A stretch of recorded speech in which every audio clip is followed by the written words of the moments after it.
Hello दोस्तों, स्वागत है आप सभी का मेरे चैनल लर्निंग हाउस में। आज की इस वीडियो में हम पढ़ने वाले हैं 10th स्टैंडर्ड की इंग्लिश का 5th chapter John of arc. दोस्तों, ये एक बहुत ही इंटरेस्टिंग और बहुत ही इंस्पायरिंग स्टोरी है। तो आइए चैप्टर पढ़ के उसकी मीनिंग समझना शुरू करते हैं। सबसे पहले हम समझते हैं जो हमें चैप्टर का टाइटल दिया हुआ है उसका मतलब क्या है। John of arc. तो जॉन एक लड़की का नाम है जो 17-18 साल की एक बहुत ही ब्रेव गर्ल थी। उसका नाम जॉन है। और आर्क आर्क जो है वो प्लेस का नाम है, जगह का नाम है जहाँ जॉन रहती थी। तो इसलिए इसका नाम दिया गया है जॉन ऑफ आर्क। सबसे पहले मैं आपको इसमें जो मेन कैरेक्टर दिए है वो कैरेक्टर समझा देता हूँ। उसके बाद हम स्टोरी की शुरुआत करते हैं। इसमें हमें 3 मेन कैरेक्टर दिए हैं। और भी कैरेक्टर है वो आपको आगे पता चलेंगे, लेकिन अभी जो स्टार्टिंग के 3 मेन कैरेक्टर है मैं आपको पहले वो समझा देता हूँ। सबसे पहला कैरेक्टर है इसमें जॉन। जॉन जो एक 17-18 साल की एक बहुत ही बहादुर, बहुत ही ब्रेव गर्ल है। दूसरा कैरेक्टर दिया है रॉबर्ट। रॉबर्ट जो है मिलिट्री ऑफिसर है। और तीसरा कैरेक्टर है स्टीवर्ड। स्टीवर्ड जो है वो रॉबर्ट का नौकर है, सेवक है। तो चलिए दोस्तों, अब चैप्टर की एक एक लाइन को पढ़ के उसकी मीनिंग समझना शुरू करते हैं और स्टोरी को समझना शुरू करते हैं। The war fought between England and France from 1337 to 1453 has come to be known as the Hundred Years' War. Joan was a peasant girl born in eastern France who led the French army to several victories during this war. तो इस story की शुरुआत यहाँ से होती है। England और France के बीच में काफ़ी समय से वॉर चल रही थी। जो वॉर 1337 में शुरू हुई थी और 1453 तक चली थी। इसके लिए इसको 100 साल की जंग के नाम से भी जाना जाता है। That is why this war also known as 100 Years of war. Joan was a peasant girl. Peasant means farmer. तो जॉन एक फार्मर फैमिली को बिलोंग करती थी। जॉन एक किसान फैमिली को बिलोंग करती थी। और वो ईस्टर्न फ्रांस में बॉर्न हुई थी, मतलब वो फ्रांस के ईस्टर्न एरिया में पैदा हुई थी। Who lead the France army to several victories. और वो लीड कर रही थी, मतलब फ्रांस की आर्मी को लीड कर रही थी, गाइड कर रही थी जीतने के लिए। और उसकी वजह से फ्रांस ने कई सारी वॉर जीती थी। This play began at the time when all of the northern France and some parts of the south west were under the foreign control. The England control some parts and the Burgundians control the other. The city of New Orleans, one of the remaining French cities who held by the English. The year is 1429. Captain Robert the Badricourt, a military officer, is seated at the table. His steward stands facing him. तो ये एक play है, एक act है। और इस play की शुरुआत उस वक्त होती है जब फ्रांस का नॉर्थर्न सारा पार्ट्स फॉरेनर के कब्जे में था और उसके साथ साथ साउथ वेस्ट का कुछ पार्ट्स भी फॉरेनर के कंट्रोल में थे। कुछ पार्ट को इंग्लिश वाले कंट्रोल कर रहे थे, ब्रिटिश वाले कंट्रोल कर रहे थे। और कुछ पार्ट्स को बर्गेडियंस कंट्रोल कर रहे थे। मतलब फ्रांस के कुछ पार्ट्स पर ब्रिटिश लोग का कब्जा था और कुछ पार्ट्स पर बर्गेडियंस का कब्जा था। The city of new Orleans. तो न्यू ऑर्लिन जो है वो फ्रांस की एक सिटी है, उस पर भी ब्रिटिश का कब्जा था। और ये प्ले 1429 में चल रहा था। एक कमरे से, एक रूम से इस एक्ट की शुरुआत होती है। कैप्टन रॉबर्ट द बद्रिकोट, ये एक मिलिट्री ऑफिसर है जो एक टेबल पर बैठे हुए हैं। स्टीवर्ड उनके सामने खड़ा है। स्टीवर्ड जो है वो उनका हेल्पर है, उनका सिपाही है। और जॉन जो है वो एक 17-18 साल की एक फार्मर ब्रेव गर्ल है। Robert, I told you to throw the girl out. You have 50 arm soldiers and dozens of strong servant to carry out my orders. Are they afraid of her. तो Robert जो है वो एक military officer है। वो अपने सिपाही steward से कहता है, मैंने तुम्हें कहा था कि इस लड़की को उठवाकर बाहर फेंको। तुम्हारे पास 50 से ज़्यादा आर्म सोल्जर्स है। आर्म सोल्जर्स मतलब जिनके पास हथियार है। और डजन्स ऑफ स्ट्रॉन्ग सर्वेंट है, मतलब दर्जनों तुम्हारे पास स्ट्रॉन्ग मैन है मेरे ऑर्डर को पूरा करने के लिए। लेकिन फिर भी तुम अभी तक इस लड़की को बाहर नहीं फेंक पाए, बाहर नहीं निकाल पाए। क्या तुम लोग इस लड़की से डरते हो? तो ये रॉबर्ट अपने सर्वेंट से, अपने सिपाही से, स्टीवर्ड से सवाल पूछता है। Steward, no sir, we are afraid of you, but she put courage in us. She really doesn't seem to be afraid of anything. Perhaps you could frighten her sir. अब जब रॉबर्ट ने अपने सिपाही से, स्टीवर्ड से सवाल किया था कि तुम्हारे पास 50 लोग हैं, दर्जनों सोल्जर्स है, क्या तुम फिर भी उससे डरते हो? तो स्टीवर्ड जवाब देता है, नो सर, नहीं सर, हम उससे नहीं डरते। लेकिन वो लड़की हम में हिम्मत पैदा करती है वो लड़की सही में किसी से भी नहीं डरती, किसी भी चीज़ से, किसी भी इंसान से वो लड़की नहीं डरती। सर आप ट्राई कर लो, शायद वो आपसे डर जाए। Robert grimly, perhaps where is she now. अब रॉबर्ट कहता है, ओ सीरियसली, कहाँ है वो लड़की अब। ग्रिमली का मतलब होता है seriously. Steward, down in the courtyard sir. Robert गोes to the window and asks the soldiers to send the girl up. She is a well-built, strong country girl of 17 to 18 years. The squire glare, neither frighten her nor stop her. She speak confidently. तो जब Robert steward से पूछता है कि वो लड़की अब कहाँ है, तो स्टीवर्ड जवाब देता है डाउन इन द कोर्टयार्ड, मतलब वो नीचे मैदान में है। तो रॉबर्ट जाता है विंडो के पास, खिड़की के पास जाता है और नीचे सोल्जर को आवाज़ मार के कहता है कि उस लड़की को ऊपर भेजो। वो लड़की ऊपर आती है। वो लड़की 17-18 साल की रहती है, पर वो एकदम स्ट्रॉन्ग और वेल बिल्ड दिखती है, मतलब काफ़ी हेल्दी, स्ट्रॉन्ग और तंदुरुस्त दिखती है और काफ़ी कॉन्फिडेंस रहती है। जो भी ऑफिसर्स और आर्मी वहाँ सोल्जर्स खड़े रहते हैं वो किसी से नहीं डरती, एकदम कॉन्फिडेंटली वहाँ आती है और एकदम कॉन्फिडेंटली बात करती है। Joan, good morning captain squire, you are to give me a horse and armour and some soldiers and send me to the Dauphin. अब जॉन जब ऊपर आ जाती है तो सबसे पहले वो गुड मॉर्निंग बोलती है कैप्टन को, फिर उसके बाद वो बोलती है कि आप मुझे दोगे एक हॉर्स, मतलब आप मुझे एक हॉर्स दोगे और आर्मर दोगे। आर्मर कहते हैं उसको, जो आर्मर एक सोल्जर्स का प्रोटेक्टिंग कवर होता है जो मेटल से बना हुआ होता है। तो अब जॉन ये कैप्टन स्क्वायर से कह रही है कि आप मुझे एक हॉर्स दोगे या आर्मर दोगे और कुछ सोल्जर्स दोगे और मुझे डॉफिन के पास भेजोगे। डॉफिन जो है फ्रांस का राजा रहता है। तो बोल रही कि आप मुझे ये सब दे के आप मुझे डॉफिन के पास भेजोगे। Robert, this girl is mad, why didn't you tell me so you blockhead. अब रॉबर्ट कहता है कि ये क्या लड़की पागल है और तुमने मुझे पहले क्यों नहीं बताया। यू ब्लॉक हेड मतलब बेवकूफ़, स्टूपिड। तो रॉबर्ट ये अपने सिपाही से, स्टीवर्ड से कहता है कि ये लड़की पागल है, तुमने मुझे पहले क्यों नहीं बताया, तुम बेवकूफ़। Steward, sir do not anger her, give her what she want. अब स्टीवर्ड कहता है कि सर आप उस पर गुस्सा मत करो और वो जो जो मांगती है आप उसको दे दो। Robert, I shall send you back to your father with orders to put you under lock and key. अब रॉबर्ट कहता है जॉन से कि अगर मैं तुम्हें तुम्हारे फादर के पास रिटर्न भेज दूँ और उन्हें ये ऑर्डर दूँ कि तुम्हें वे ताले में बंद करके रखे, लॉक में बंद करके रखे, तो कैसा रहेगा। Joan, you think you will squire but it won't happen that way, you said you would not see me but here I am. अब जॉन कहती है कि ऐसा तुम्हें लगता है स्क्वायर कि जैसा तुम चाहते हो वैसा हो जाएगा, लेकिन जैसा तुम चाहते हो वैसा नहीं होगा, क्योंकि तुम तो मुझे देखना भी नहीं चाहते थे, लेकिन अब मैं तुम्हारे सामने हूँ। Robert, so you are assuming that I will give you what you want. अब रॉबर्ट कहता है तो तुम सोच रही हो कि मैं तुम्हें वो सब दे दूंगा जो तुम चाहती हो। Joan, yes squire, continue busily, a horse will cost 16 francs, it is a big amount of money but I can save it on the armour. I don't need beautiful armour made to my measure, I can find a soldier's armour that will fit me well enough, I shall not want many soldiers, the Dauphin will give me all I need to free Orleans. तो जब Robert John से ये कहता है तुम्हें क्या लगता है जो तुम मांग रही हो मैं तुम्हें दे दूंगा, तो जॉन कहती है यस स्क्वायर। वो कहती है हाँ आप मुझे दे दोगे और मुझे एक हॉर्स चाहिए जिसकी कीमत 16 फ्रांस है। वो कहती है कि ये कीमत बहुत ज़्यादा है, ये पैसे बहुत ज़्यादा बड़ी अमाउंट है, लेकिन मैं इसको आर्मर पर बचा लूँगी, आर्मर पर सेव करूँगी।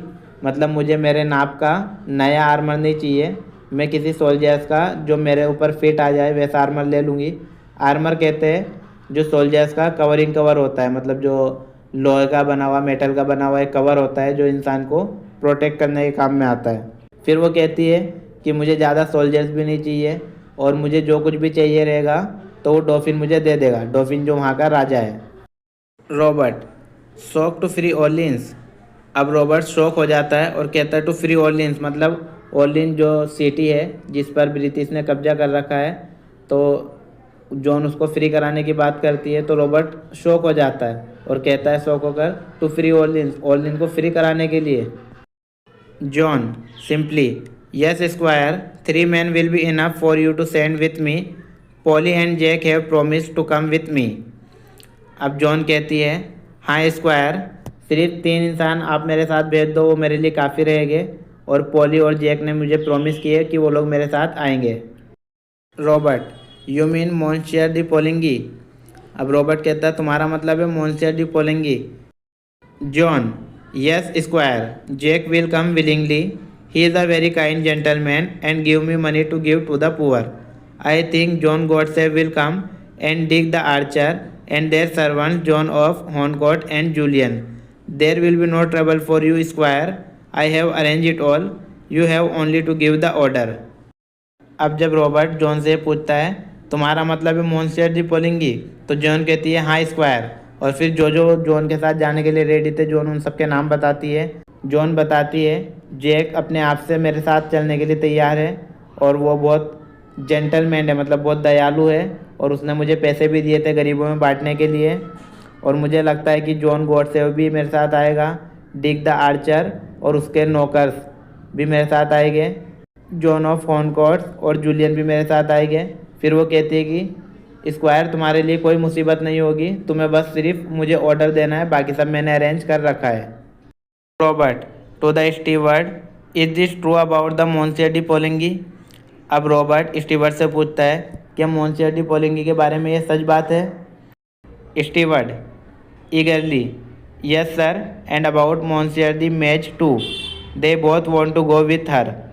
अब स्टीवर्ड कहता है बहुत उत्सुकता के साथ, ईगरली मतलब उत्सुकता बेचैनी से कहता है कि हाँ सर, और मोंसियर दी मैच भी उसके साथ जाना चाहता है, ये दोनों उसके साथ जाने के लिए तैयार है। Robert goes to the window and shouts into the courtyard, send Monsieur de Poligny to me, will you? He turns. अब रॉबर्ट विंडो में जाता है, खिड़की में जाता है और वहाँ से चिल्लाता है, कोर्टयार्ड में मतलब आंगन में चिल्लाकर बोलता है कि मोंसियर डी पोलिंगी को ऊपर भेजो। और रॉबर्ट जॉन से कहता है तुम बाहर जाओ और बाहर जाकर वेट करो। Joan smiling brightly at him, right squire, she goes out. Joan smile करती है और कहती है ठीक है स्क्वायर, और वो बाहर चली जाती है। Robert to the steward, go with her, stay within call and keep your eyes on her, I shall have her up here again. The steward retreat hesitantly Bertrand de Poligny, a French guard enters, salutes and stands waiting. अब Robert Stewart से कहता है कि इस लड़की के साथ बाहर जाओ और मेरे साथ कांटेक्ट में रहना, मुझे ये लड़की वापस ऊपर चाहिए, इस पर पूरी नज़रें रखना। इतने में जो फ्रेंच का गार्ड है वो पोलिंगी को लेकर ऊपर आता है और सैल्यूट करता है। Robert she says you, Jack and Dick have offered to go with her, what for? Do you take her crazy idea of going to the dolphin seriously? तो अब रॉबर्ट कहता है, जब पोलिंगी ऊपर आ जाता है तो रॉबर्ट पूछता है कि वो लड़की कह रही है कि तुम, जैक और डिक उस लड़की के साथ जाने के लिए तैयार हो, क्या तुम उसका ये पागलपन वाला जो आइडिया है, क्रेजी आइडिया मतलब जो पागलपन वाला उसका ये आइडिया है डॉल्फिन के पास जाने का, राजा के पास जाने का, उसको सीरियस ले रहे हो? Poulengey slowly, there is something about her, it may be worth trying. अब पोलिंगी कहता है स्लो से कि उस लड़की में कुछ तो बात है, कुछ तो खास बात है उस लड़की में, हमें कोशिश करनी चाहिए। Robert oh come on Polly, you must be out of your mind. अब रॉबर्ट कहता है ओ कम ऑन पोली, लगता है तुम्हारा दिमाग काम नहीं कर रहा या तुम पागल हो गए हो। Poulengey unmoved, what is wrong with it? The Dauphin is in Chinon like a rat in a corner, except that he won't fight. The English will take Orleans, he will not be able to stop them. अब Poulengey कहता है Robert से कि इसमें wrong क्या है sir, कि जो डॉल्फिन है हमारा जो राजा है वो चिनोन में चूहे की तरह छुपकर बैठा है, इसके बजाय कि उसको लड़ना चाहिए और अपनी जो सिटी उसको आज़ाद कराना चाहिए, लेकिन वो चूहे की तरह वहाँ छुप के बैठा है। और जो ब्रिटिश है वो हमारी ओल्डन सिटी पर भी कब्जा कर लेंगे और वो उन्हें रोक भी नहीं पाएगा। Robert He beat the English the year before last at Montargis. I was with him.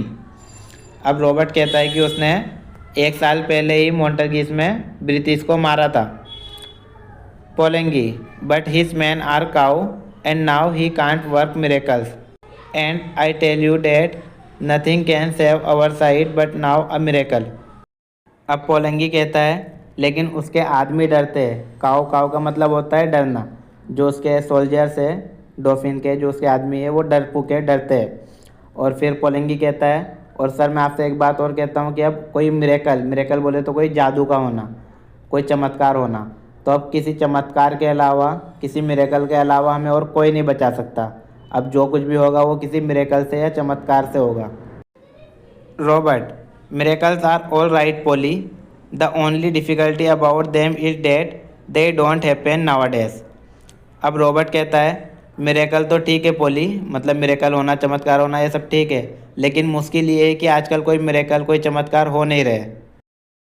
पोलिंगी, I use to think so, I am not so sure now, there is something about her, I think the girl herself is a bit of miracle. Anyhow this is our last chance, let's see what she can do. अब Poulengey कहता है Robert से कि मैं भी ये सोचता हूँ, आजकल कोई चमत्कार नहीं हो रहे, कोई मिरेकल नहीं हो रहे, पर ये लड़की मुझे लगता है कि अपने आप में एक चमत्कार है, इसके अंदर कोई तो खास बात है, इसलिए ये हमारे पास बस एक लास्ट मौका है, लास्ट चांस है, हमें ट्राई करना चाहिए, देखते हैं ये लड़की क्या कर सकती है। Robert, wavering, you really think that. अब रॉबर्ट हिचकिचाते हुए कहता है, सही में तुम्हें ऐसा लगता है, तुम सही में ऐसा सोचते हो। वेवरिंग का मतलब होता है हेजिटेशन, हिचकिचाना। Poulengey, turning, is there anything else left for us to think, let's take a chance, her words have put fire into me. अब पोलिंगी कहता है कि आपको लगता है हमारे पास कोई दूसरा चांस है, कोई दूसरा ऑप्शन है, चलो देखते हैं कि वो लड़की क्या कर सकती है, एक चांस लेकर देखते हैं। फिर पोलिंगी बताता है कि उस लड़की की बातों ने मेरे अंदर एक इंस्पिरेशन, एक जुनून पैदा कर दिया है। Robert, giving up, view you are as mad as she is. अब रॉबर्ट कहता है कि तुम भी ऐसे ही पागल हो जैसे ये लड़की है। Poulengey, obstinately, we want a few mad people now, see where the sane ones have landed अस।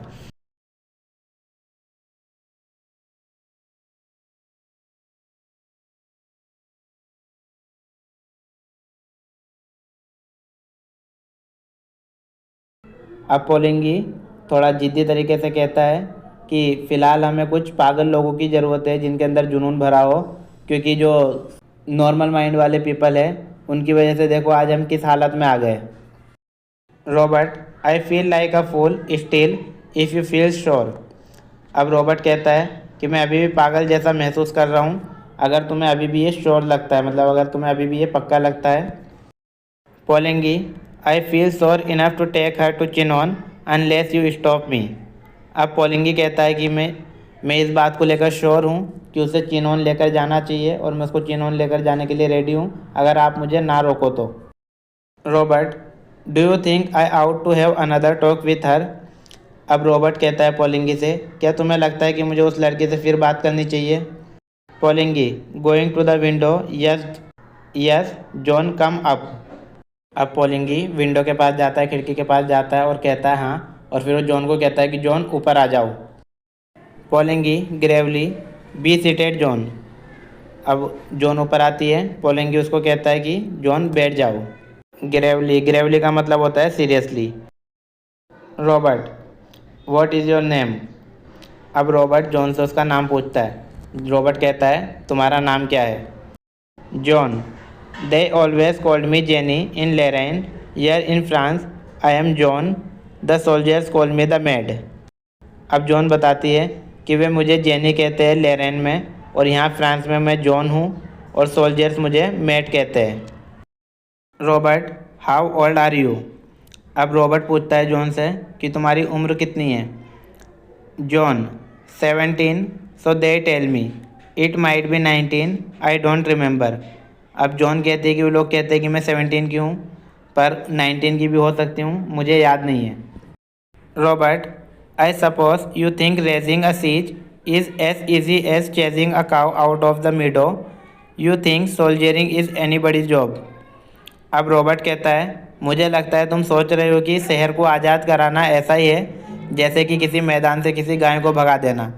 जितना आसान किसी गाय को किसी मैदान से भगा देना होता है, तुम्हें लगता है कि शहर को आज़ाद कराना इतना आसान है, और तुम्हें क्या लगता है कि जो सोल्जरिंग की जॉब है वो कोई भी कर सकता है।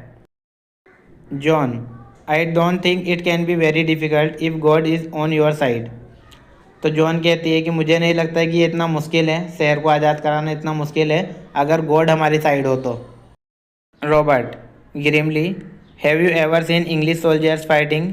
Have you ever seen them plundering, burning, turning the countryside into a desert? Have you heard no tales of their prince who is devil himself और of the English king's father? अब Robert कहता है, क्या तुमने कभी British soldiers की fighting नहीं देखी कि वो लोग किस तरह से लूटते हैं, किस तरह से सब कुछ जला देते हैं, पूरे के पूरे शहर को एकदम रेगिस्तान की तरह सुनसान बना देते हैं? क्या तुमने कभी उनके प्रिंस की कोई कहानी नहीं सुनी जो अपने आप में एक शैतान है? Joan, you do not understand squire, our soldiers are always beaten because they are fighting only to save their skin and the shortest way to save your skin is to run away. But I will teach them all to fight for France. Then they will drive the soldiers before them like sheep. You and Polly will live to see the day when there will not be a single English soldiers on the soil of France.